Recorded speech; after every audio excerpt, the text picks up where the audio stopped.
Welcome to the Haddon You Heard podcast, presented by Mako Media, where we will be having conversations with local business owners, getting an idea of who it is helping build our community, what it is they have going on right now, and why it is they do what they do. On today's episode, Hadn't You Heard of Kym Durham, an internationally acclaimed intuitive medium who calls Collingswood, New Jersey home, a witty second-generation medium with extraordinary talents. Let's get to know a little more about Kym Durham today and her talents. Thanks for joining me, Kym. Thanks for having me. Yeah, so I brought you in a little bit. I just gave a little background on you. In 30 seconds, describe Kym Durham and her business. Wow. Multidimensional. And I say that because being an intuitive medium or psychic medium, I'm utilized in many different avenues. Being a psychic, I can sense energy on people, places, and opportunity. So people will sit with me and ask, a lot of businessmen, 30% of my business is male, and people will sit with me and ask questions about their business. Hiring and firing, acquiring properties. So it's interesting to me when people sit with me, I never know why. So I can sense energy on people. They call me a medical intuitive because if I see a hot spot on someone, I know that to be a place that had trauma and healing. And I started seeing this at the age of 11. I can see energy on a building like I can people. So if I see a hot spot on a building, I know it's had water damage, electrical problems, soil contamination, which I know sounds unusual, but it's a dimension of energy that I can see. Yeah. And then opportunities present themselves to me as an iPad over your shoulder. So I'll see dates, names, scenes, if you will, of opportunities that I want you to walk through that doorway to take advantage of. If it appears to me as a loop of video, then I know it's a red flag. That is something that you need to take into consideration when you're making decisions. I believe in free will.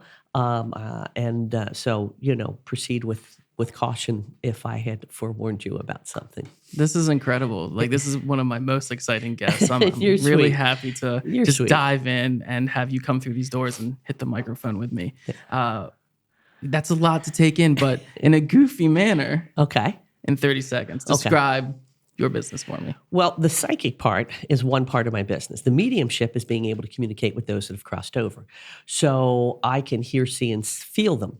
So they'll throw a name out that links to them, the angel I'm chatting with. They'll show me a place that's indicative to their life. It's kind of like virtual reality. They'll drop me in a scene. They always come back looking damn good, 30-ish, firm, fabulous, fresh from the spa.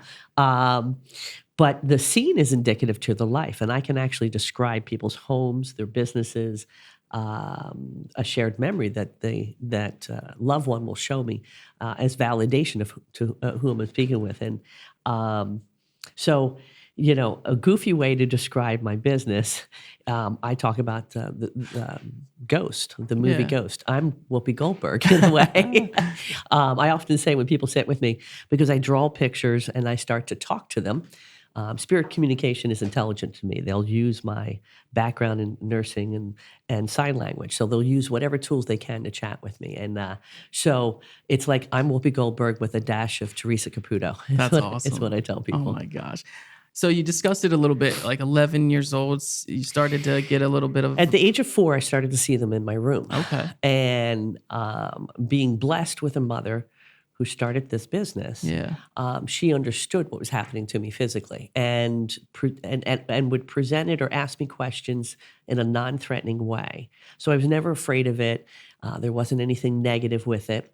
At the age of 4, I started to see them in my room. At the age of 9, I started to see these films or movies or pictures of things yet to come to fruition.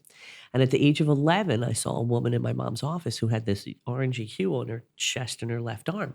And here, when I spoke to my mom about it, she had had a mastectomy 9 months earlier. So I was seeing healing energy. Wow. So that's pretty much how it started for me. Right. So you mentioned your mom started this business, correct? Yes, Joan Durham. All right. And how did... 51 years ago. Congratulations. Well, I know that's incredible. To be this type of business. Yes. and a family business Yeah. run by two women. I mean, think about it. Back in '72, when my mom started, women had just gotten the right to get a credit card, Yeah. to get a loan Yeah. by themselves without having a mail sign for it. This was a big deal. And she built a home office, which so many people were not doing back then. She was ahead of her time. She The was home very much a fun. office, very Yeah. ahead of her time, and Yes. the right idea. Oh, yeah, Yeah, absolutely. for sure. What kind of steered you into the direction? Obviously, if that was happening to me at a young age, I would have kind of, grabbed onto that and kind of continued learning more and then maybe started a business out of it. What kind of was the catalyst for you? You were like, I'm going to follow my mom's footsteps and continue this business. But it was intimidating, and I say that because I would go to events and see rooms of people, Yeah. eager to talk with my mom, have a time with my mom. My mom did so many things. She traveled over 12 countries and worked in over 240 murder or missing persons cases. Wow. So mom was constantly on the road. And I lovingly say she was my first mentor. She would take me to work days, whether she was doing television shows, radio shows, or things like that. So, and then I went into my own career path. I became a registered nurse first assist. I did cardiothoracic and orthopedic surgery at Penn Presby. And that background actually helps me in what I do, both with somebody sitting with me and on the murder cases and missing persons I work on. But it's interesting how my life, there was a crossroad in my life where I was presented with the opportunity to pick up the business. And it was something that I, at first was a bit hesitant because my mom was so well known. Yeah. And, there's big shoes to follow. But I was able to to start my own path. I studied for quite some time with world-renowned mediums. My mom was my first mentor, but studied with James Van Praagh, John Holland, Janet Havoc, amazing mediums from Arthur Findlay College over in England, before I felt ready to do this. Right. And so that was the catalyst that nursing was no longer a career I could follow. And, I have this ability, and why not, Go for it. yeah, move forward in that direction. I love it. I love it. Now, how long have you been in business? Well, I say it depends on when you look at it, because I've been working with my mom since she was 14, and since I was 14, and the business has moved forward in a couple dimensions. Whether my mom had it, and then it sat dormant for a while before I picked it up. Right. So, really, 2018 is when it took off for me. Okay. Prior to that, I was doing lectures and events, but right before the pandemic is when my business went into a different direction. Okay. Awesome. So you've been in business a little bit. What's your favorite part about it? It's like a unique, fun experience of a business. What is your favorite part about it? Well, there's when I'm connecting with somebody who's crossed over and they're sharing something that only would be known between that person and that angel, that's just lovely. That to see someone smile, to see my clients smile, to see them, cry tears of happiness, to know that connection continues on, that love knows no boundaries. I enjoy that facet of it. I enjoy teaching, which I have done prior, and giving people an opportunity to understand this field better of psychology, of parapsychology. I also enjoy working on murder cases and missing persons. Skeptics are my best clients. And so I like, sometimes, the Taurus in me is like, okay, I'll show them. I mean, I no longer have to how do I say this? Because I'm so well known, and not to sound bougie, but because of my reputation, people sitting with me know of how blessed I am to have this ability, and those that don't, once they sit with me, then they understand. But I enjoy all facets of it. The one-on-ones, the events that I do, the murder cases and missing persons I work on, and the teaching. So if I had to pick one, seeing someone smile over the communication that I give them. So many times people leave my studio and say, God, I feel lighter. Like I feel, and as the nurse inside of me, I'm kind of still healing people in a certain way. 100%. Over that. Yeah. Would you ever trade this for a different career? Or this your calling? I love what I do. Yeah. And that old adage, if you love what you do, you're never, right? You're never working a day in your life. I still have a friend of mine, I call him, he's a PCP, he's a primary care physician. And every time I go to see him for my yearly, he goes, do you still enjoy what you're doing? Talking to dead people, because he very much wants me to work with him in the office. Yeah. And I really think, this profession, this job that I have, this business has given me the opportunity to travel, meet people, do different things. Yeah. And I just feel really blessed to be able to do it. Well, congratulations on your long-running business. Thank you. I'm super excited, again, to have you on the show. I know you mentioned it previously in one of the earlier questions about the pandemic briefly. Yeah. How did that affect your business? It affected everybody in a different way. How did it affect you? Well, it's interesting because from 2013 to 2018, there was a lot of teaching, a lot of learning on my part, working with other people. And then the recognition was coming over murder cases and missing persons. Once the business was really building, the situation over the pandemic, it took a turn in the sense that I'm blessed to have clients all over the world that I would work with. But the shift of everyone starting to use Zoom and realizing that I didn't need to be in the same room with them or even the same country, my business began to grow exponentially. I hosted my own little blog, if you want to call it, Sunday Night Spiritual Sessions with Kym. Oh, I love that. And so at 7:00 on a Sunday, for 14 months, I would get on Facebook Live and Instagram Live. Yes, I was crazy enough to do. Yes, you remember we were talking about the one-man show. Yep. And I would teach something about parapsychology, whether it was meditations, something about paranormal investigations. I'd talk about murder cases I worked on. And that blew my business up to another level. I still have people ask me, am I going to do it? Am I going to do it? And that's where the podcast idea. Hey. Stay tuned. That's where the podcast, I think, as we were talking before we went live, that, did I see myself doing that? No, but the pandemic brought that opportunity to me. So with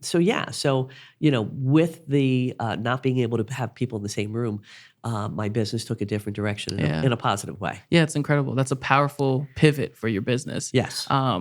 Going forward, that's kind of an event itself, doing the Facebook Live. Everybody kind of keeps their eye out when you're going live. What other kind of events this year do you have coming up that people can get excited about? Check out your Instagram, Facebook. And TikTok. There you go. So I have a live event coming up this Sunday, actually, at the Haddon. Okay. It's in Doylestown, Pennsylvania. And I smile about it because my mom actually did live open gallery readings there 35 years ago. That's amazing. And I'm going back to the same place. That's a small, intimate venue. Yeah. 50 or less is what I consider intimate. Okay. I have an event April 2nd, La Scalia Fire in Marlton. I'm pairing my services with Alicia DeMichael, which I'm thrilled. Okay. Former mob boss? Yes, mob wife. My apologies. And so we're going to be doing a brunch with your angels. That had sold out in 3 hours. So I was very blessed. Congratulations. Thank you. And then I have a larger event at the Cathedral this upcoming May 13th. It's a Saturday night. Okay. I tease, a perfect gift for your mother. But it's a former Catholic church.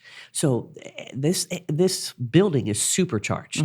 And I was there last year, and it was pretty amazing. It was a great space, a great place for me to work. So I have that coming up. And I've been approached to work on a documentary. Amazing. Yeah, thank you. On murder cases and missing persons that I work on. Yes. So I will be traveling quite a bit in the upcoming second part of this Okay. year, I work with federal, state, and local. Yes. And so my mom, who was very well known and helped solve a case here of the Haddon Township little boy who who was found murdered.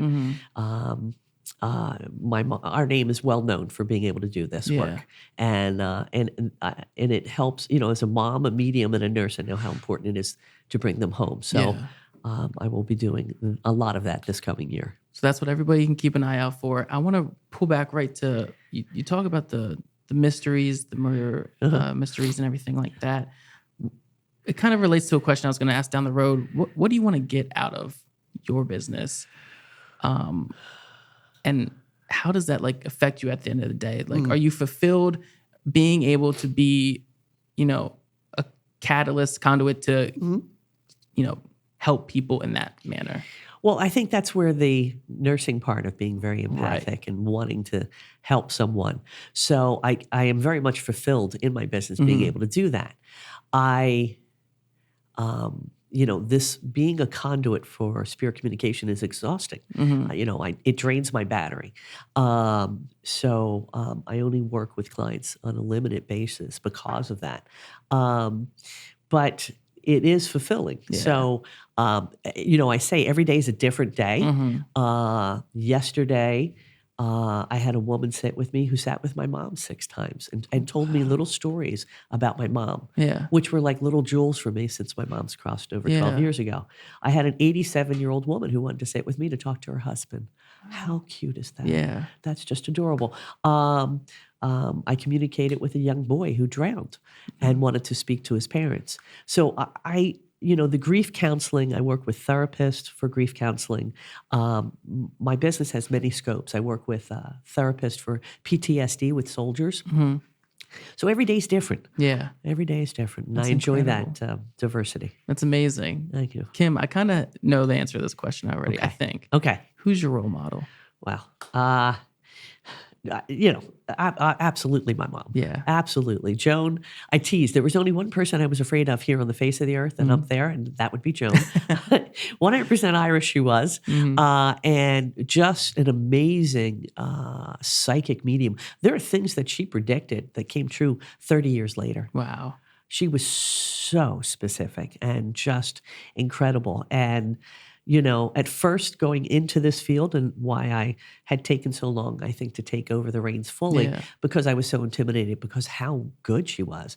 And to now be so proud that I carry on the family tradition and the business, I'm truly blessed. Amazing. And I know she's looking down and she's super happy and amazed with what you're doing. Well, she made her presence known this past week. Oh, really? And people ask me if I talk to my mom, and I'm like, no, I talk to everybody else's mom. But my mom lets me know in work. And so I talk about signs and symbols, and there's, a whole book on them about, but for me, if it resonates in your heart to that communication, then absolutely it's a sign. Well, I was down in Florida, and I had said to my mom, I said, I had a big meeting with federal law enforcement over working on murder cases and missing persons. And I said, all right, Joan, help me with the words to make sure that this project moves forward. I get in the car, and the numbers 1111 come up. Now, every single time I know my mom is in it's a highly vibrational, what they call angel energy or number. Yeah. And I'm like, and the funny thing is that the clock was behind an hour. That it was a rental car. Right? So, and I'm like, all right, Joan, I got you. So we go into the meeting. It was 2.5 hours. It was lovely. Okay. And I leave the meeting, and, I looked up into the clouds, not because of her being an angel, but my mom actually was an artist and would have us just look at clouds and use our imagination of what we could see. So I often look up. Yeah. So I said, all right, Joan, seems it went really well. Are you ready to work on cold cases with me? I go into the car, and there's a dime right there as you open up the car door, like right there. And dimes or pennies are also seen as a sign. Okay. And I was like, okay, so mom's with me. Yeah. And I don't look for everything. I'm probably a skeptic in that way because of my scientific background. I need it to be very tangible. But that happening like that, and I was like, okay, Joan's on board. She's going to be working with me. She's got you. She's got me. Being in Collingswood, what is your role in the community that you want to leave an imprint with Collingswood and the surrounding South Jersey area? Well, I moved to Collingswood because of its diversity, Yeah. its acceptance of all colors, creed, religions, lifestyles, people, and leaving a legacy. I have the adage, leave it better than you found it. Yeah. And that's whether I'm hiking, whether I'm doing anything, it's leave it better than you found it. So for me, moving forward, if people were to talk about, wow, I met with Kym and she was a fun person who was able to communicate with my angels and brought some love and light to my life, Yeah. then it's been a good day. Amazing. I love it. Kym, before I jump into the philosophy of Kym Durham and your business model, Okay. let's get a little light. Okay. Get light. Your business is very serious. Yeah. When it comes down to talking to the other side and things like that, and helping these people cope and things and find closure. What do you do on your off day? What kind of TV shows are you into? Wow. That I don't often, how do I say this? I don't often watch television. Yeah. I think it's because I typically work in the afternoon or evening, so I'm not really home to do so. My family teases if I put on a medical show. They're like, "Are you still getting your CEUs? Like, really? Like, seriously?" And it's funny because this is one of the shows that I really find delight in, and it seems obvious, is the show Ghost on CBS. Oh yeah. I find it just absolutely hysterical, and I will watch that and laugh. Is it like that for me? Sometimes it is. But, I'm one about, I love cinematography, my background in photography. So anything to do with animals, it just is comforting. Yeah. But it kind of depends whether I'm in the mood to get my CEUs or laugh at something that actress who portrays, she has the mediumship ability to communicate with the other side. I'm like, it's exactly like that, or that, or they're portraying it for Hollywood. But it kind of depends on the day. It must be unique to kind of like sit there and watch a show like that and be like, hey, like they got it spot on this time. Yes. Yeah. Yeah. There's the sensationalism of Hollywood. Yeah. It's not really that sensational, but I'm sure the reason why they do it is obviously to sell tickets. But yeah, whatever it, I fill my joy tank in a couple of ways. I use laughter to lift the energy of the room. Which actually makes my job easier. Yeah. There was a medium I worked with, Janet Havoc, amazing. She has a spiritual center up in Pompton Lakes, New Jersey, and she would have everybody sing "Let It Be" by the Beatles to lift the vibrational energy of the room. Yeah. It kind of makes the communication easier or that connection easier. Right. But anyway, I play guitar badly. I'm pretty. It's what I tease about. So that's a way that I'll fill my joy tank. Yeah. My assistant is teasing with me about playing more often, especially at my events. Guitar's tough. Well, it's something I started decades ago. Put it down when my daughter picked up viola. And right before the pandemic, I had said, I think I'm going to start to play guitar again. Yeah. And thank God my partner was listening, and she went and got me one, and I've been strumming badly on it ever since. Hey, I tried myself guitar. I cannot do it. Yeah. My next musical instrument is going to be piano. Oh yeah, I have no rhythm at all though. Okay, so it's going to be a long process. Yes, pianos. I because I'm so visual. I've thought I actually grew up. My aunt had a home with a piano, and she never. She couldn't read music, but she had an incredible ear. Amazing. And so I learned how to, play a little bit on that. Okay. Yeah. But guitar is my favorite, and I continue to play badly. I actually take lessons with a Collingswood resident. There you go. She's a singer-songwriter and Grammy nominated. Whoa. Yeah. That's awesome. Collingswood is filled with such amazing people. I love it so much. Yeah. And we're talking about music. Yes. This is a usual question I ask on the show. Yes. For me, every morning, I have to listen to a certain song, certain artist to get ready for the day, to hype me up, just to get in the mood. What's your go-to, if you have it, artist to get into your day kind of mood and your reading mood? Okay, so I break that down in a couple of Yes. ways. So it's a great question, by the way. I like Thank that. Is that my better half says that I'm noisy. So so I'm either I'm like Tigger. I bounce out of bed and I'm like, hi, and she's not really that kind of person. But anyway, but I'll have music playing, and so every morning I wake up, and depending upon my energy, today we played some rhythm and blues. Whether that's and then I like Ray LaMontagne, Chris Stapleton, Brandy Carlisle. I like the blues a lot. Mavis Stapleton. So it kind of, but I love classical too. So I kind of like I'll listen to classical when I'm writing or doing some cerebral work. I'll listen to bouncy music to kind of get me going, and then before I work, I meditate. So I listen to more of a meditative music. And it's almost like muscle memory. I spend about a good 15 minutes doing that and to get my energy right. And then I'm off to the races. Amazing. I love it so much. I've always stood by the fact that music literally is what changes a person's emotional day. And obviously for you, it can take you from a normal, relaxing, let's go kind of day, and then meditate and get into the zone kind of day. So that's why I always ask that question. I'm always so curious how other people use that as a conduit to, being effective throughout their own day. I have music going all day long. Amazing. I love it. So before we wrap it up, let the listeners know, what's the philosophy of Kym Durham? What do you want them to leave today, understanding about you, your business, and kind of your imprint?